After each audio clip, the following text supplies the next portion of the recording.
है हम लोग टीवी पे रेगुलर वो अपना शो चला पा रहे हैं. सो आई थिंक जो लोग दिल से कनेक्ट करते हैं वो शायद आपको ज़्यादा जज नहीं करते हैं.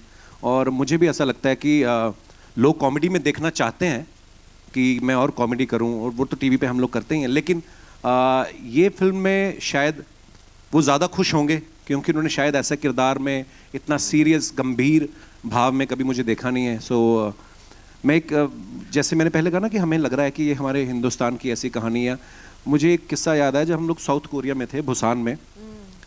तो मैं और मेरी वाइफ ऐसे साइड पे जो 2 सीट होती हैं वहाँ पे बैठ के देख रहे थे, और वहाँ पे बहुत कम रेयरली 3-4 इंडियंस थे.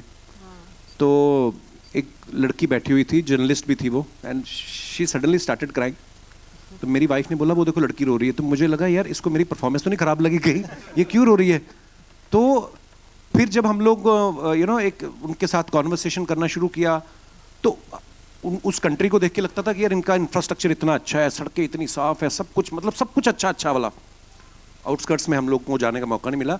लेकिन उन्होंने बोला कि सर हमारी कंट्री में भी ऐसा हुआ है, ऑब्वियसली ग्लोबली ऐसा हुआ, बहुत सारे लोगों की जॉब्स गई. सो इमोशन कहीं ना कहीं एक फैमिली, एक इमोशंस हर जगह यूनिवर्सली सेम ही है. सो अगर वो लोग कनेक्ट कर सकते हैं, जो उनको तो पता ही नहीं था कि मैं कॉमेडियन हूँ या कौन, उन्होंने पहली बार मुझे देखा. सो जो लोग हमें जानते हैं आई थिंक उनको भी मज़ा आएगा.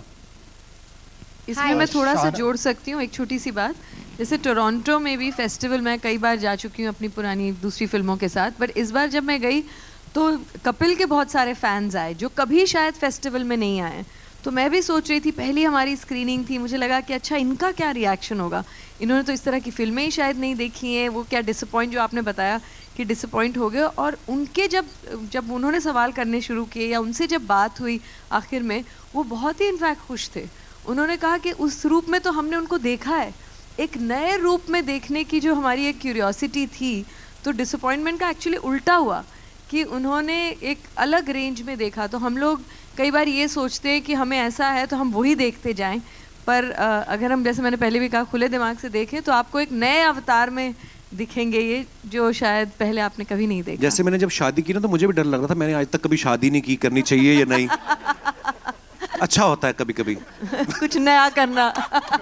शाहन सर पहले तो ये है कि ये फिल्म की जो कहानी है, जैसे समीर सर ने कहा कि इसमें आपको कहीं हंसी भी आएगी, कहीं आप सीरियस भी हो जाएंगे, कभी आपको उसके साथ एक हमदर्दी भी होगी. सारे रंग हैं जो ज़िंदगी में होते हैं. और बाकी इसमें मैसेज ये है कि शायद हम सबकी ज़िंदगी में जितने भी लोग यहाँ पे मौजूद हैं, ऐसा नहीं कि सबकी लाइफ बड़ी स्मूथ चल रही है. कहीं ना कहीं कुछ ना कुछ अपने अपने लेवल पे सबकी ज़िंदगी में कुछ हर्डल्स आते हैं, कुछ प्रॉब्लम्स आते हैं. लेकिन उसको लेके बैठ जाना और उसी को लेके रोते रहना, ये भी ज़िंदगी नहीं है. सो आगे बढ़ते जाइए, अपना काम करते जाइए. कुछ चीज़ें जो आपके कंट्रोल में नहीं है, सो उसका आप कुछ कर नहीं सकते हो. अपडेटसाठी जागृत महाराष्ट्राला सबस्क्राइब करा आणि बेल आयकॉनला प्रेस करा.